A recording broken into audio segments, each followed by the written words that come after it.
Hello everyone जी। तो अपन classes के YouTube platform पर आप सभी का वेलकम है। राजस्थान आर्ट एंड कल्चर चल रहा था, जिसमें हमारा प्रमुख टॉपिक राजस्थान के लोक संत एवं संप्रदाय, जिसको हम पढ़ रहे थे। पिछली क्लास में हमने दादू पंथी संप्रदाय और साथ में हमने जाम्बोजी संप्रदाय यानी कि विष्णोई संप्रदाय पढ़ा था हमने। आज की क्लास में हम जसनाती संप्रदाय पढ़ने वाले हैं। तो आइए शुरुआत करते हैं आज की क्लास में जसनाती संप्रदाय और जसनाथ जी के बारे में। ठीक है, कौन सा संप्रदाय? जसनाती संप्रदाय।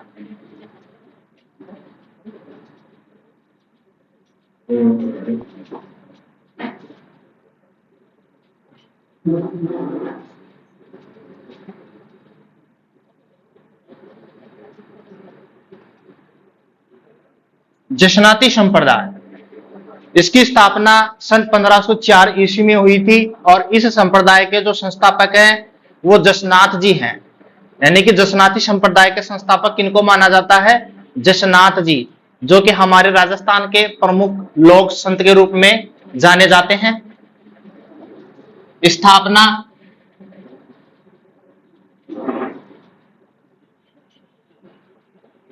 1504 ईस्वी में। ठीक है, इस संप्रदाय के संस्थापक जसनाथ जी। जसनाथ जी का बचपन का नाम जसवंत। क्या नाम था? जसवंत। बचपन का नाम इनका क्या था? जसवंत, यानी कि मूल नाम भी जिसको बोला जा सकता है। एक बात बता देता हूं, 1500 ईस्वी में जाम्बोजी से मुलाकात हुई थी जसनाथ जी की। ठीक है, यानी कि 1500 ईस्वी में जाम्बोजी से भी मुलाकात करी थी इन्होंने। से मुलाकात हुई थी। अब बात कर लेते हैं इनके पिता के बारे में। जसनाथ जी के बारे में पढ़ रहे हैं हम।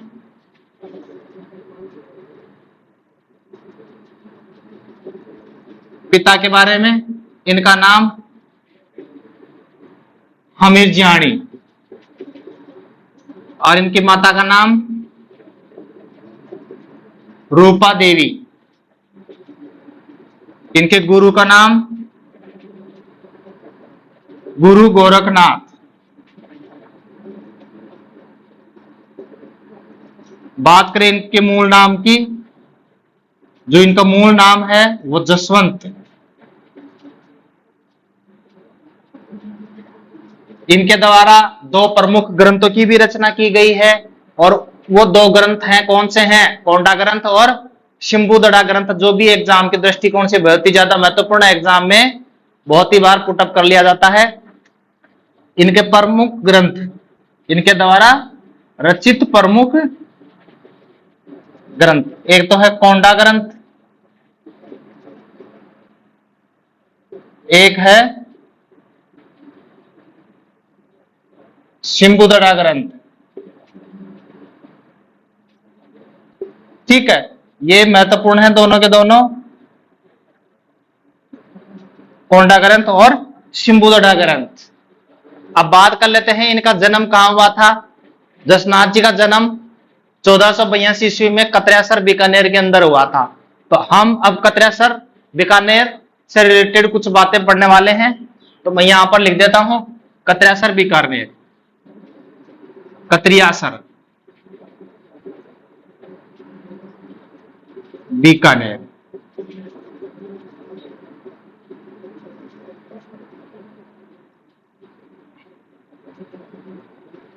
सबसे पहली बात क्या है इसमें?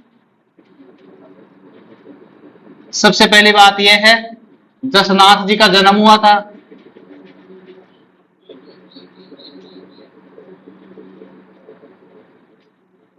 1482 ईस्वी में। कहां पर? कतरियासर बीकानेर के अंदर जसनाथ जी का जन्म हुआ था 1482 के अंदर।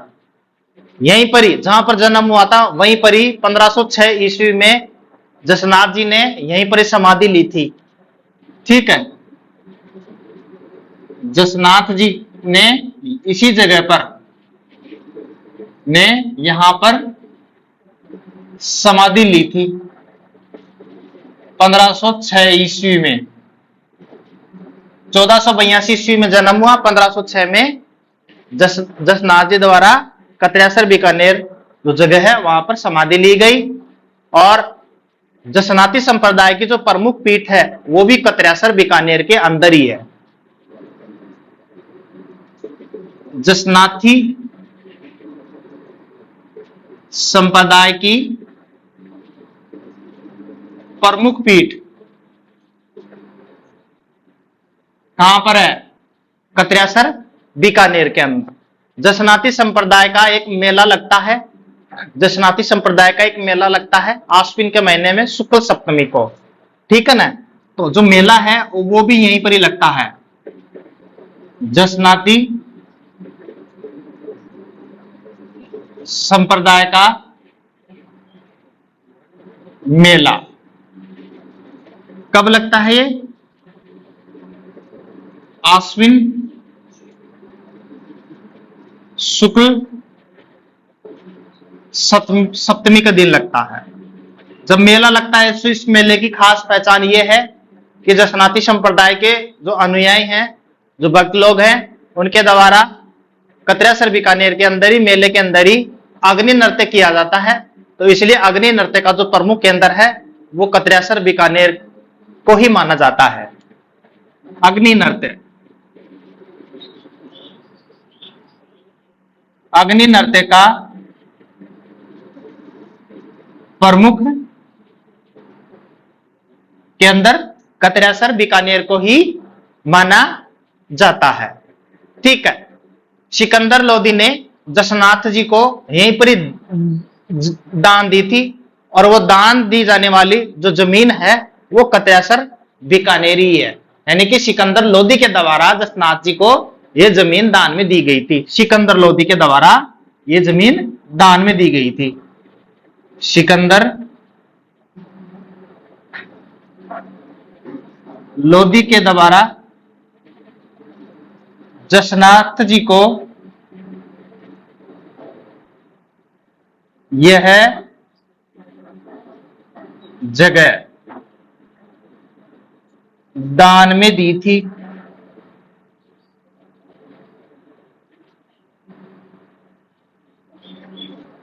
दान में दी गई थी। यह बात हो गई पूरी की पूरी जसनाती संप्रदाय का जो प्रमुख स्थान है कतरेसर बीकानेर उसके बारे में। अब बात यह है कि जसनाती संप्रदाय है उसके जो सर्वाधिक अनुयायी हैं वो कौन सी जाति के माने जाते हैं? वो जाट जाति के माने जाते हैं। तो मैं यहां पर लिख देता हूं, जसनाती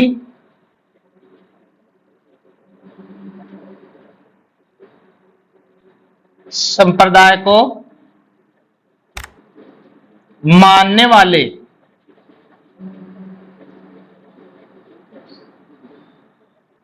सर्वाधिक अनुयायी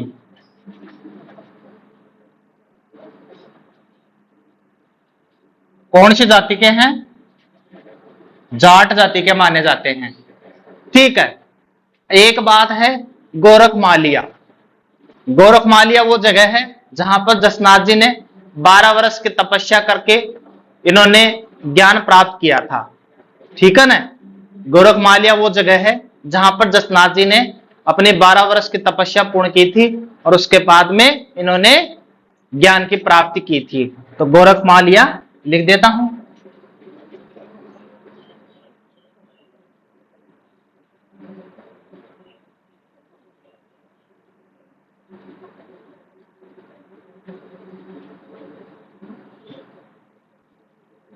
जसनाथ जी ने 12 वर्ष तपस्या पूर्ण कर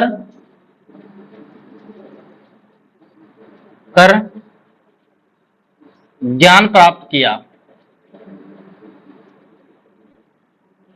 ठीक है। आगे बात करते हैं हम इनके समाधि वगैरह जो स्थल है, साधु और इनकी जो मंडली है वो क्या कहलाती है? अनुयायियों की, साधुओं की मंडली। ठीक है, देखो आगे।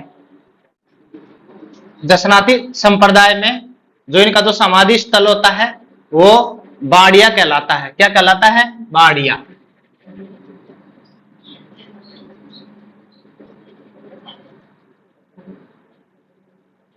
समाधि स्थल बाड़िया। इनके जो साधु होते हैं वो क्या कहलाते हैं? परमहंस कहलाते हैं। क्या कहलाते हैं? परमहंस। और जो साधुओं के जो मंडली कहलाती है वो परमहंस मंडली कहलाती है। साधुओं की मंडली क्या कहलाती है? परमहंस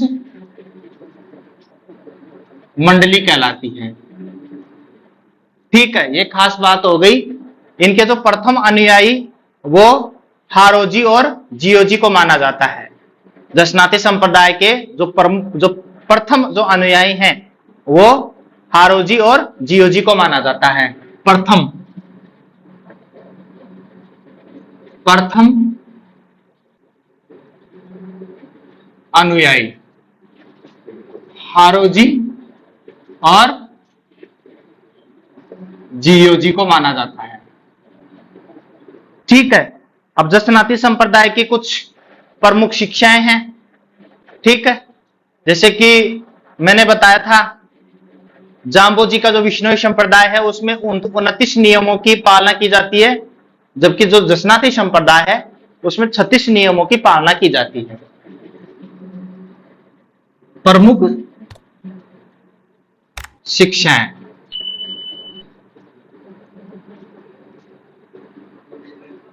छत्तीस नियमों की पालना की जाती है। 36 नियमों की पालना की जाती है। दूसरी बात, इसमें जो काली ऊन होती है उसके धागे से बने जो कपड़े होते हैं वो ही इस संप्रदाय के जो अनुयायी जो साधु संत होते हैं वो पहनते हैं। ठीक है, जो काली ऊन का जो धागा होता है, काली ऊन का धागा पहनते हैं। और खास बात यह है कि दफनाया जाता है शव को दफनाया जाता है। क्या किया जाता है? मृत्यु होने पर शव को दफनाया जाता है। लास्ट बात, जाल वृक्ष और मोर पंख को सबसे ज्यादा पवित्र मानते हैं दशनाती संप्रदाय के अंदर, इसके मानने वाले जो अनुयायी हैं। जाल वृक्ष व मोर पंख को सबसे ज्यादा क्या मानते हैं? पवित्र मानते हैं। ये तो हो गई इनकी प्रमुख शिक्षाएं। अब लास्ट बात यह है कि इस संप्रदाय को पूरे भारत में लोकप्रिय बनाने का काम किसने किया? रुस्तम जी ने किया। किसने किया? रुस्तम जी ने। भारत में लोकप्रिय बनाने वाले जो प्रमुख व्यक्ति हैं वो हैं रुस्तम जी। रुस्तम जी ने दशनाती संप्रदाय को भारत में राजस्थान से बाहर लोकप्रिय बनाने का काम किया। यहां पर लिख देता हूं मैं।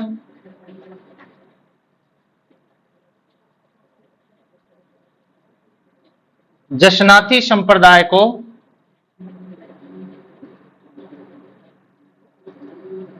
भारत में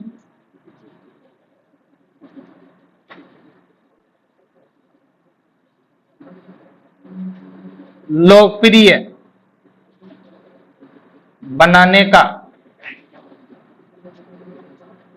कार्य किया। कौन है? रुस्तम जी। ये हुआ दशनाती संप्रदाय। दशनाती संप्रदाय के बाद में हम आगे राम स्नेही संप्रदाय पढ़ने वाले हैं। आगे देखो, राम स्नेही संप्रदाय।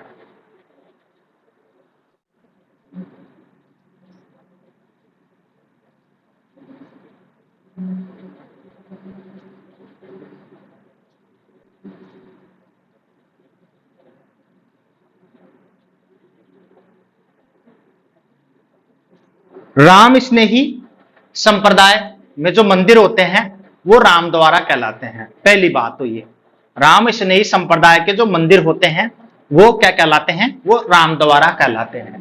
यानी कि जो मंदिर होते हैं, जो मंदिर होते हैं वो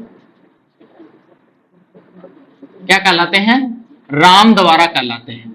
क्या कहलाते हैं, राम द्वारा कहलाते हैं। राम स्नेही संप्रदाय के अंदर बात करते हैं, राम स्नेही संप्रदाय की राजस्थान में कितने पीठ है। राजस्थान में 4 पीठ है। कौन कौन सी पीठ है, 4 पीठ मानी जाती है। एक है सापुरा भीलवाड़ा में, ठीक है। दूसरी मानी जाती है रेण नागौर के अंदर, तीसरी सिंगथल बीकानेर के अंदर, और चौथे नंबर की है खेड़ापा जोधपुर के अंदर। तो यह राम स्नेही संप्रदाय के राजस्थान में 4 पीठ मानी जाती हैं, और सभी चारों पीठों की अलग अलग इनके संस्थापक माने जाते हैं, ठीक है। जैसे कि सापुरा भीलवाड़ा के रामचरण जी, रेण नागौर के दरियाव जी, सिंगथल बीकानेर के संत हरि रामदास जी, और खेड़ापा जोधपुर के संत रामदास जी को इनके प्रमुख माना जाता है। तो सबसे पहले बात कर लेते हैं राजस्थान में राम स्नेही संप्रदाय की जो 4 पीठ है उनके बारे में।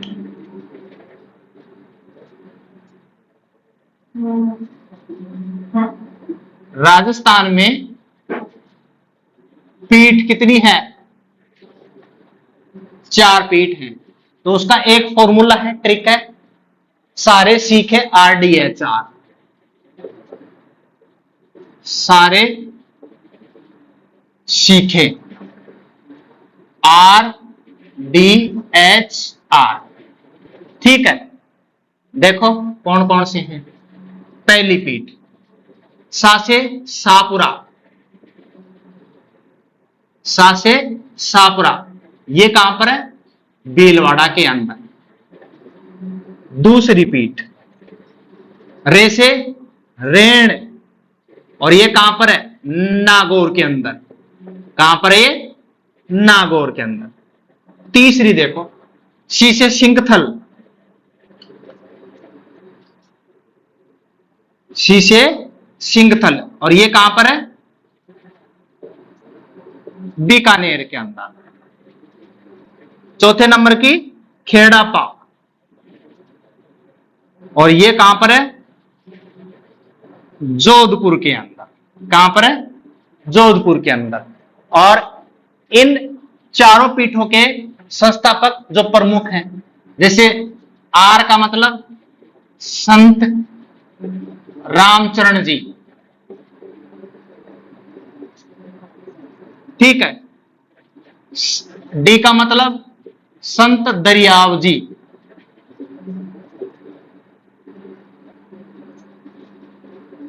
एच का मतलब संत हरि रामदास जी, हरि रामदास जी, और लास्ट में है संत रामदास जी। ये 4 पीठ हो गई और उनके प्रमुख संत, ठीक है। बात करते हैं सबसे पहले रामचरण जी की। रामचरण जी का कौन से गांव से संबंध है, टोंक में पड़ता है एक सोडा गांव, वहां से शुरुआत करते हैं। तो सबसे पहले बात करते हैं पहले रामचरण जी की। संत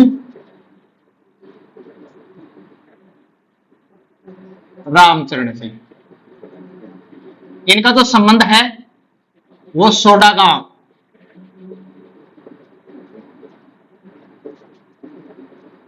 टोंक के अंदर है। कौन से परिवार से बिलोंग करते हैं, विजय वर्गीय परिवार से, विजय वर्गीय परिवार से संबंध है इनका।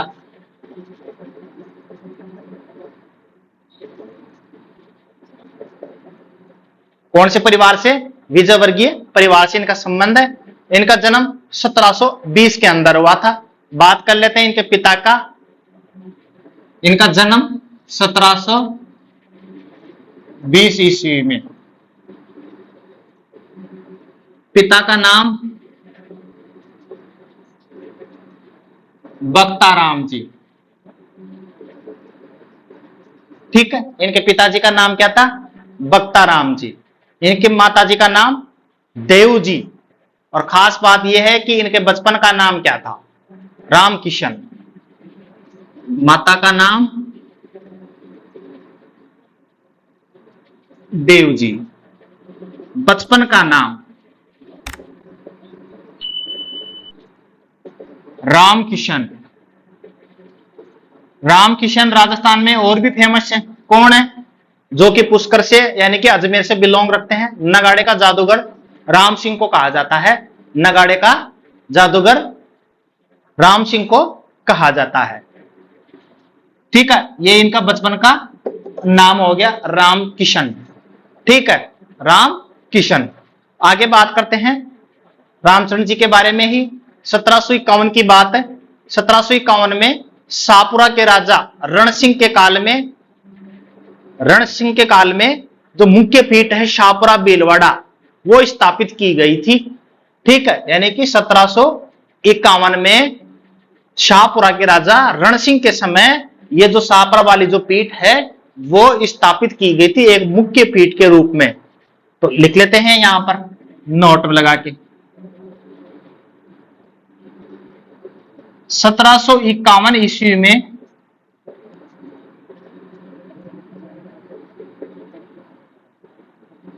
शाहपुरा के राजा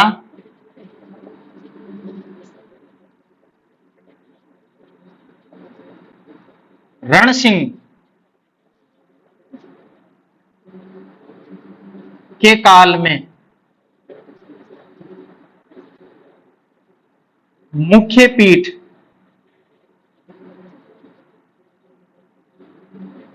शाहपुरा भीलवाड़ा स्थापित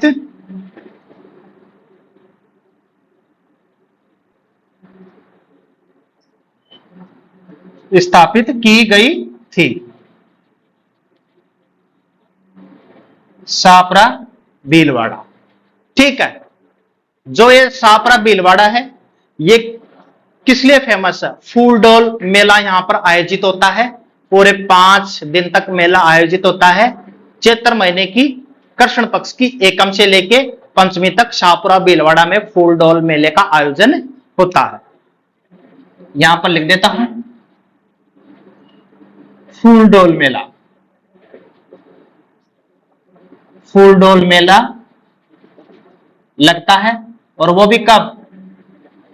चैत्र पक्ष की चैत्र कृष्ण पक्ष चैत्र महीने की कृष्ण पक्ष की एकम से पंचमी तक इस मेले का आयोजन होता है। यह बात हो गई रामचरण जी की यानी कि शाहपुरा भीलवाड़ा वाली पीठ की। आगे दूसरे नंबर की बात करते हैं हम। हाँ, एक बात और है, इन्होंने एक ग्रंथ लिखा था जो कि बहुत ही ज्यादा फेमस है और एग्जाम में पुटअप कर लिया जाता है। वो ग्रंथ लिखा था इन्होंने अर्णव वाणी और ब्रिज भाषा में इन्होंने लिखा था। ये लिख देता हूं मैं इनका प्रमुख ग्रंथ।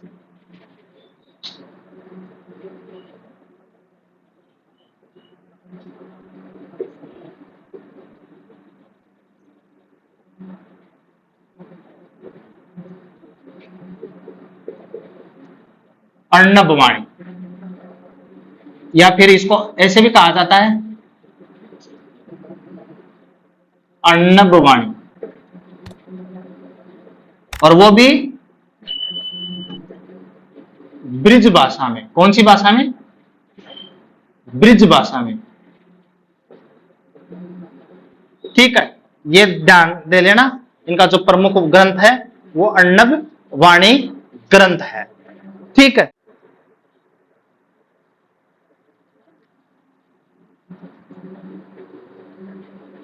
आगे देखते हैं हम दूसरी रेण नागौर की पीठ संत दरियाव जी के बारे में। दूसरे नंबर की पीठ आती है संत दरियाव जी की रेण नागौर।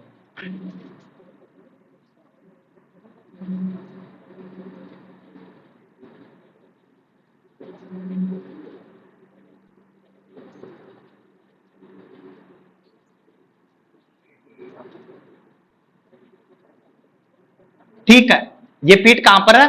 रेण नागौर के अंदर। बात करते हैं दरियाव जी की। दरियाव जी का जन्म जैतारण पाली के अंदर हुआ था। कहां पर हुआ था इनका जन्म?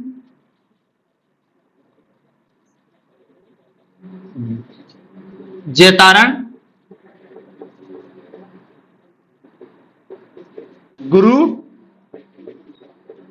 प्रेमनाथ। इनके गुरु का क्या नाम था? गुरु प्रेमनाथ। इनकी जो पीठ मैंने बताई थी रेण नागौर के अंदर है, पीठ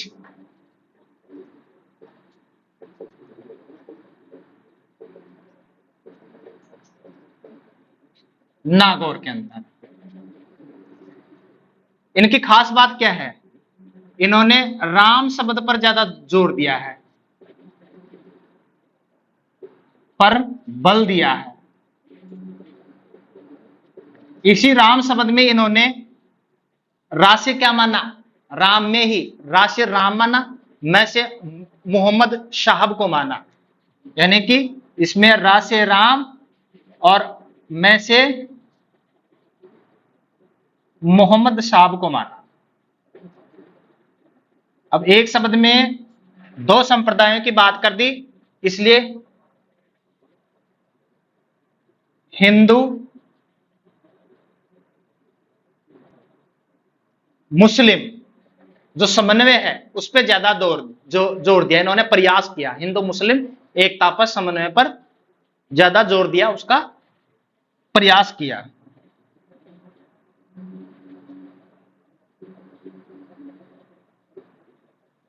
का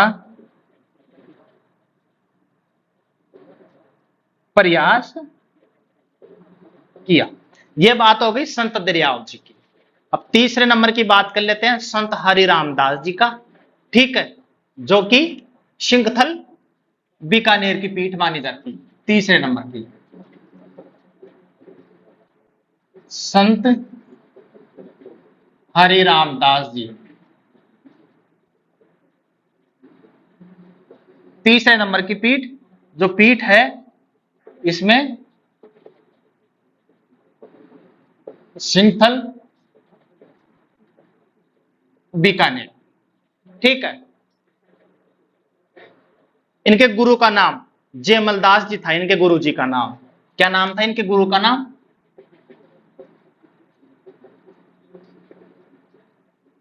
जयमल दास जी। इन्होंने एक ग्रंथ लिखा, इनका जो प्रमुख ग्रंथ है निशानी। क्या नाम है? निशानी। कौन सा ग्रंथ है इनका? निशानी। इसमें इस ग्रंथ के अंदर इन्होंने योग व ध्यान का उल्लेख किया है। इस ग्रंथ के अंदर इन्होंने योग ध्यान का उल्लेख किया है।